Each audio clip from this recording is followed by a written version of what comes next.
नमस्कार, कैसे हैं आप लोग। आई होप आप सभी खुश होंगे और कल के मैथिली का एग्ज़ाम आप लोगों का अच्छा जाने वाला होगा और मैथिली का तैयारी भी आप लोगों का अच्छा हो गया होगा। अगर आप इस चैनल पर नए हैं तो चैनल को जाके सबसे पहले सब्सक्राइब कर लीजिए और बेल आइकन को दबा लीजिएगा, ताकि कोई अगर नया वीडियो आएगा तो सबसे पहले उसका नोटिफिकेशन आपके पास तक जाएगा और जो आपके अध्ययन में बहुत मददगार साबित होगा। आज का वीडियो थोड़ा लंबा होने वाला है, तो बस जितने समय का है अब देखते रहिए। कल के एग्ज़ाम के लिए संजीवनी की तरह काम करेगा। अंतिम तक बने रहिएगा। बहुत ही इम्पोर्टेंट क्वेश्चन सब लिया गया है और वही क्वेश्चन लिया गया है जो आपके बोर्ड एग्ज़ाम में बार बार पूछे जाते हैं। ठीक है, तो बिना समय गवाए हम बढ़ते हैं वीडियो की तरफ, मतलब क्वेश्चन की तरफ। तो आपके स्क्रीन पर पहला क्वेश्चन है। हाँ, और एक बात और ध्यान दीजिएगा कि आज मैथिली पढ़ाने वाले हैं, मैथिली का क्वेश्चन डिस्कस करने वाले, तो आज हो सकता है कि अधिकांश मैं मैथिली में ही बात करूं, तो उसके लिए आप टेंशन मत लीजिएगा। ठीक है, तो बढ़ते हैं पहले क्वेश्चन की तरफ। रामलोचन शरणक जन्म कहिया भेल छलनि। तो रामलोचन शरणक जन्म भेल छलनि 1891 ईस्वी में। अगला क्वेश्चन है क्वेश्चन नंबर 2। एक योजन बराबर होइत अछि। एक योजन बराबर 4 कोस होइत अछि। मिथिलाक पश्चिम में कोन नदी अछि। तो मिथिलाक पश्चिम में गंडक नदी अछि। ए हिस्ट्री ऑफ मैथिली लिटरेसी पोथी के रचयिता के छथि। तो एकर पोथी के रचयिता छथि जयकांत मिश्र। इतिहास प्रसिद्ध विद्वान के छलाह। तो इतिहास प्रसिद्ध विद्वान छलाह doctor Ishwar Prasad. Question number 5। Question number 5 अछि जे माछ खयला सँ की बढ़ैत अछि। तो माछ खयला सँ बुद्धि बढ़ैत अछि। अगला क्वेश्चन अछि लिली रे के जन्म कतय आ कहिया भेलनि। तो लिली रे के जन्म पूर्णिया जिला के रामनगर गाँव में 26 जनवरी 1933 ईस्वी में भेल छल।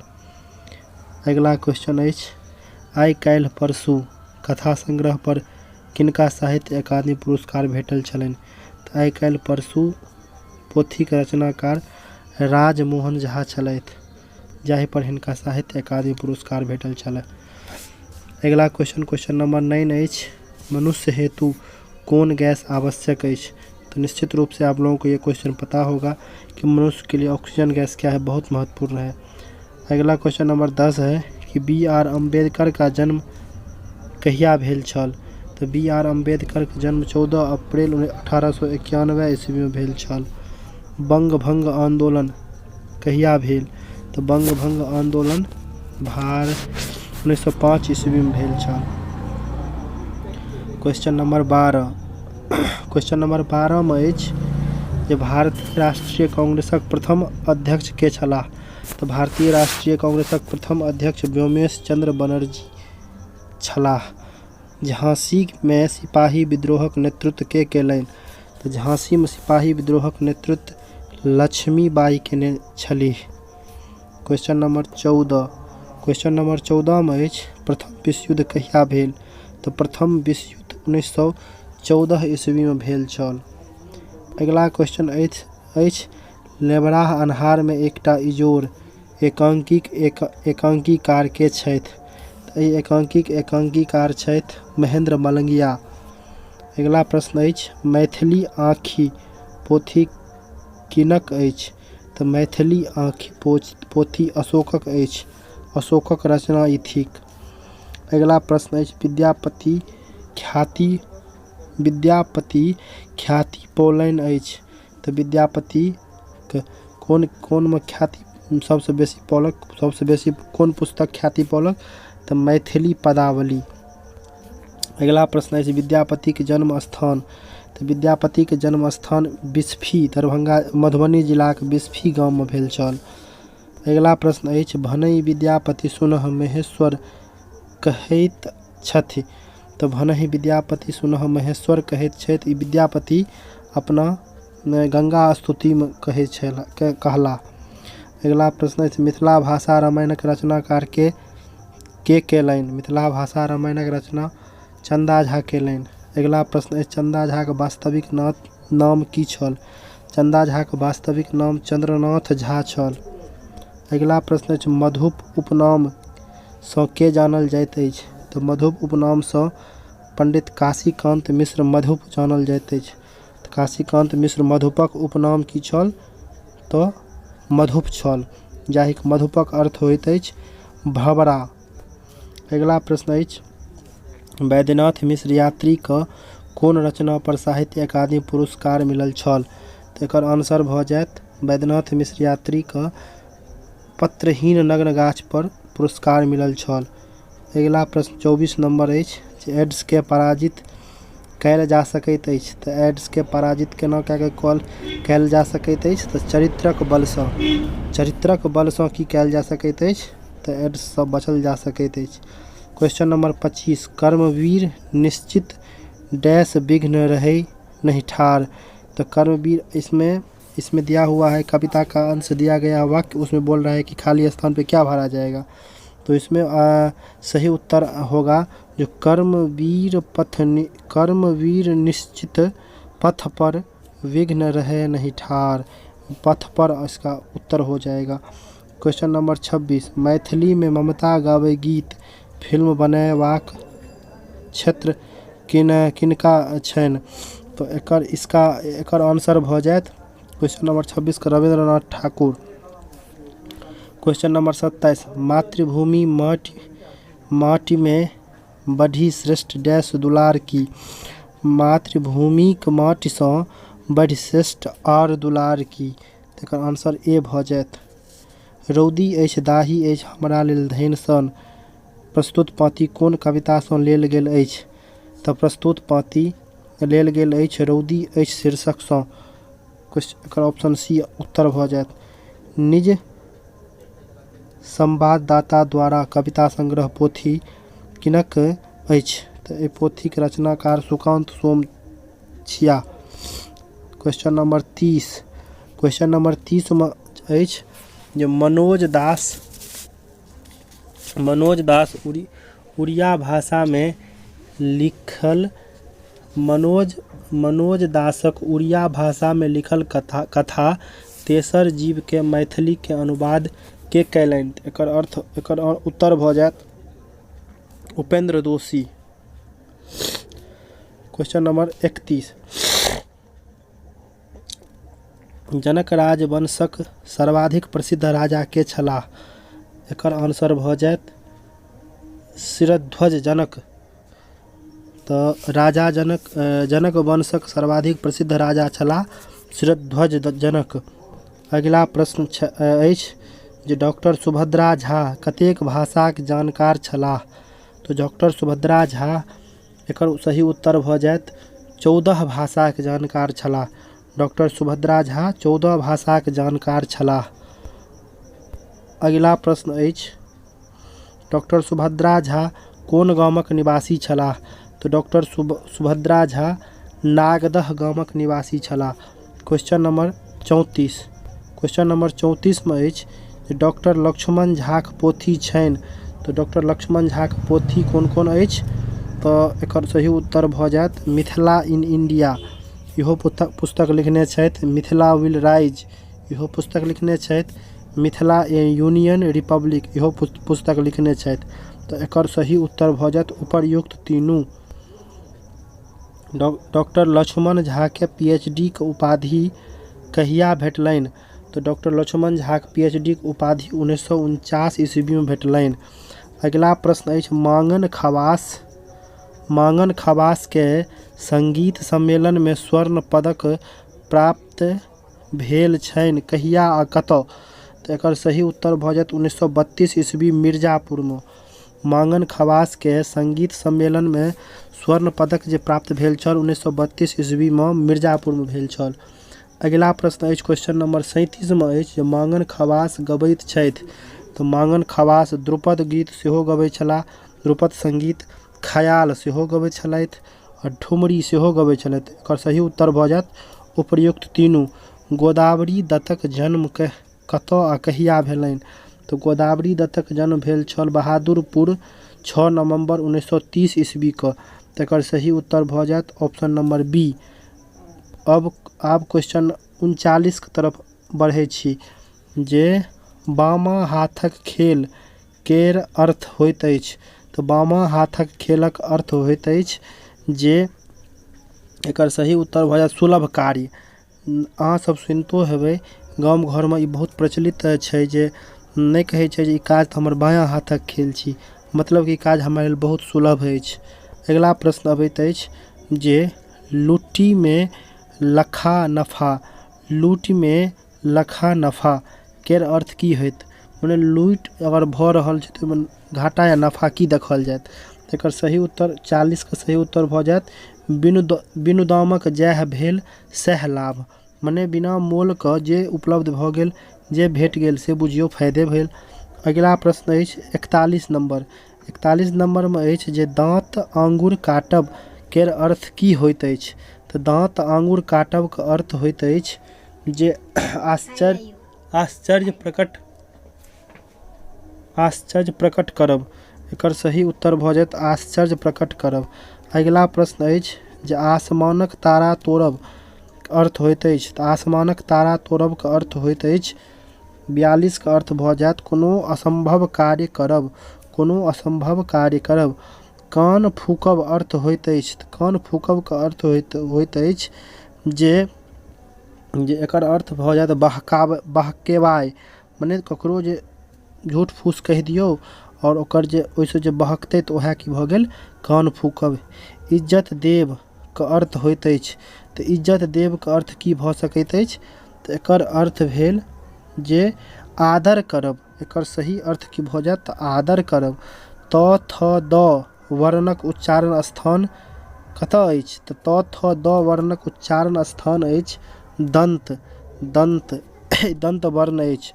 च वर्ग च छ ज झ य के उच्चारण स्थान होइत अछि। तऽ च वर्गक उच्चारण स्थान होइत अछि तालु। कतऽ होइत अछि? तऽ तालुसँ। अगिला प्रश्न अछि जे ट ढ वर्णक उच्चारण स्थान होइत अछि।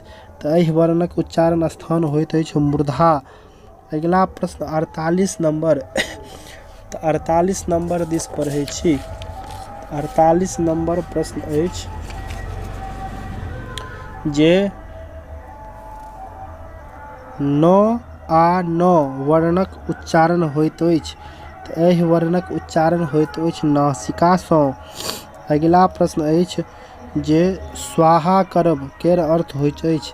स्वाहा करब के अर्थ होइत अछि नष्ट करब। अगिला प्रश्न अछि गणेशक पर्यायवाची शब्द थिक। तऽ गणेशक पर्यायवाची शब्द थिक गजानन सेहो अछि, लंबोदर सेहो अछि, गणपति सेहो अछि। उक्त तीनू एकर सही उत्तर भऽ जायत। अगिला प्रश्न अछि दयालु कोन संज्ञा थिक? दयालु कोन संज्ञा थिक? तऽ एकर सही उत्तर भऽ जायत भाववाचक संज्ञा थिक। दयालु कोन संज्ञा थिक? तऽ भाववाचक संज्ञा थिक। कारी गै मे कारी की अछि? तऽ कारी की छै? तऽ विशेषण छै। तऽ कारी की छी? तऽ विशेषण छी। अगिला प्रश्न अछि बुढ़ापा मे कोन संज्ञा थिक? तऽ बुढ़ापामे छी अहाँके ई बुढ़ापामे कोन संज्ञा अछि? तऽ बुढ़ापामे अहाँके भाववाचक संज्ञा भऽ जेतै, ठीक ने। तऽ अगिला प्रश्न अछि अपनाक भाववाचक संज्ञा अछि। अपनाक भाववाचक संज्ञा की हैत? तऽ अकना। अपनाक की भऽ जायत? तऽ अकना। अगिला प्रश्न अछि दासक भाववाचक संज्ञा अछि। तऽ दासक भाववाचक संज्ञा की भऽ जायत? तऽ दासत्व। की भऽ जायत? तऽ दासत्व एकर सही उत्तर भऽ जायत। प्रतिकूल विलोम होइत अछि। प्रतिकूल ककर विलोम होइत अछि? तऽ प्रतिकूल विलोम भऽ जायत अपनेके अनुकूलक विलोम अछि। अगिला प्रश्न अछि उदार शब्दक विलोम होइत अछि। जे उदार शब्दक विलोम की भऽ सकैत अछि? उदार शब्दक विलोम हैत अनुदार। की भऽ जायत? अनुदार। फूलक पर्यायवाची शब्द अछि। तो फूलक पर्यायवाची होइत आयत एहिमे सँ सुमन कुसुम पुष्प तीनू ओकर सही उत्तर भऽ जायत। अगिला प्रश्न अछि स्त्री शब्दक पर्यायवाची शब्द अछि। तऽ स्त्री शब्दक पर्यायवाची शब्द अछि एहिमे सँ अबला कामिनी नारी उक्त तीनू एकर सही उत्तर भऽ जायत। पुस्तकालय एकर संधि विच्छेद की भऽ सकैत अछि। तो क्वेश्चन नंबर 60 में पुस्तकालय के संधि विच्छेद भऽ जायत अपने के पुस्तक जोड़ आलय। एकर सही उत्तर भऽ जायत पुस्तक जोड़ आलय। ऑप्शन नंबर बी एकर सही उत्तर भऽ जायत। मनमोहक संधि विच्छेद तो मनः जोड़ मोहक एकर सही उत्तर भऽ जायत। अगिला प्रश्न अछि संज्ञाक कतेक भेद होइत अछि। तऽ संज्ञाक 5टा भेद होइत अछि। संज्ञाक कतेक भेद होइत अछि। तऽ संज्ञाक 5टा भेद होइत अछि। अगिला प्रश्न सौंदर्य कोन संज्ञा थिक। तो सौंदर्य भाववाचक संज्ञा थिक। अगिला प्रश्न क्वेश्चन नंबर 64 की तरफ बढ़ू। देवेंद्रक संधि विच्छेद की अछि। तो देव जोड़ इंद्र एकर संधि विच्छेद भऽ जायत। देव जोड़ इंद्र एकर संधि विच्छेद भऽ जायत। नील कमल कोन समास थी। तो नील कमल अपने के भऽ जायत कर्मधारय समास। कोन समास भऽ जायत तऽ कर्मधारय समास। चौराहा कोन समास थी। तो चौराहा एहिमे 4टा रास्ता आबैए तो द्विगु समास भऽ जायत। अगिला प्रश्न अछि राजा रानी कोन समास अछि। तो जाहिमे हाइफन वाला शब्द रहे जेना राजा और हाइफन दए के की लिखल रहत तऽ रानी माने भात दालि माता पिता। एहन तरहक अगर शब्द रहत तो निश्चित रूप से द्वंद्व ओकरा बुझल जाय। तो राजा रानी कोन समास भऽ जायत तऽ द्वंद्व समास भऽ जायत। अगिला प्रश्न अछि जे व्युत्पत्तिक विचारे संज्ञा कतेक भेद होइत अछि। तऽ व्युत्पत्तिक विचारे संज्ञाक 4टा भेद होइत अछि। अगिला प्रश्न अछि शब्दक उद्गम आधार पर कतेक भेद होइत अछि। तऽ शब्दक उद्गम आधार पर 5टा भेद होइत अछि। अगिला प्रश्न 70 नंबर पर बढ़ू। 70 की तरफ बढ़े तो अगिला प्रश्न अछि ईश्वर पर विश्वास के केनिहार के की कहल जाइत अछि। तो ईश्वर पर विश्वास रखनिहार के कहल जाइत अछि आस्तिक। कनी रास्ता के कात में ई बना रहल छी वीडियो तो कनी प्रॉब्लम हैत कनी आवाज सब अबैत रहे छै। रूम तूम के व्यवस्था ओते बढ़िया एखन नहीं छै। अहाँ सबके सहयोग रहतै तो सब किछु हेतै। सहयोग करू तो जरूर सब किछु हेतै। एखन तक अगर बनल छी तऽ और सब्सक्राइब नहीं केने छी तऽ सब्सक्राइब जरूर कऽ लिअ प्लीज़। कियाकि एकटा वीडियो बनबै में बहुत मेहनत होइ छै और मेहनत के फल बस वह सब्सक्राइब और लाइक हमर छियै और किछु नहीं। तो बस क्वेश्चन नंबर 72 की तरफ बढ़ू। क्वेश्चन नंबर 71 की तरफ अगर बढ़े छी तो अगिला प्रश्न अछि जे ईश्वर पर विश्वास रखनिहार के की कहल जाइत अछि। ओ तो कहे देलहुँ 70 नंबर में आस्तिक। 71 में अछि जे बालक लोकनि कोन वचन थिक। तो बालक लोकनि बहुवचन थिक। कोन वचन छी तो बहुवचन थिक। अगिला क्वेश्चन अछि 72 नंबर में जे क्रियाक कतेक भेद होइत अछि। तो क्रियाक 2टा भेद होइत अछि। क्रियाक कतेक भेद होइत तऽ 2टा भेद। जैन धर्मक प्रवर्तक के छलाह। तऽ जैन धर्मक प्रवर्तक छलाह महावीर स्वामी। राष्ट्रभाषा और मातृभाषा शीर्षक साहित्यक कोन विधाक अंतर्गत अबैत अछि। तऽ राष्ट्रभाषा और मातृभाषा निबंधक अंतर्गत अबैत अछि। अगिला प्रश्न अछि मैथिली मिथिले में लोकक भाषा अछि। मैथिली मिथिले में लोकक भाषा अछि। मातृभाषा ये मातृभाषा मिथिले के लोकटाक थिक। असहयोग आंदोलनक मुख्य पुरोधा के छलाह। एकर निश्चित रूप से सी उत्तर भऽ जायत। कांग्रेसक सूरत अधिवेशन कहिया भेल छल। तऽ कांग्रेसक सूरत अधिवेशन 1907 ईस्वी में भेल छल। उमाकांत झा द्वारा रचित नाटक अछि। तऽ उमाकांत झा द्वारा की लिखने छथि तऽ सीता लिखने छथि। अगिला प्रश्न 79 नंबर पर नैतिकताक कर्तव्य बोधक शिक्षा भेटैत अछि। तऽ एकर सही उत्तर भऽ जायत क्रेक में नैतिकता का सही मूल्यांकन भेटैत अछि। जे की नैतिकता छियै वो असली भेटैत अछि कतऽसँ तऽ क्रेक कहानी से। क्वेश्चन नंबर 80 पेड़ पौधा भोजन हेतु वातावरण से लैत अछि। तऽ पेड़ पौधा भोजन के लेल वातावरण से कार्बन डाइऑक्साइड लैत अछि। पर्यावरणक शुद्धता हेतु सर्वाधिक उपयोगी होइत अछि। सबसे बेसी उपयोगी की होइत अछि तऽ पानि। क्वेश्चन नंबर 82 में अछि कोन महापुरुष हिंदू धर्म से बौद्ध धर्म स्वीकार केने छलाह तऽ भीमराव अम्बेडकर एकर सही उत्तर भऽ जायत। भनहि विद्यापति सुनह महेश कहै छथि, एकर क्वेश्चन फेर से रिपीट भऽ गेल, एकर सही उत्तर विद्यापति भऽ जायत। कविश्वर नाम सँ के प्रसिद्ध छथि तऽ कविश्वर नाम सँ के प्रसिद्ध छथि तऽ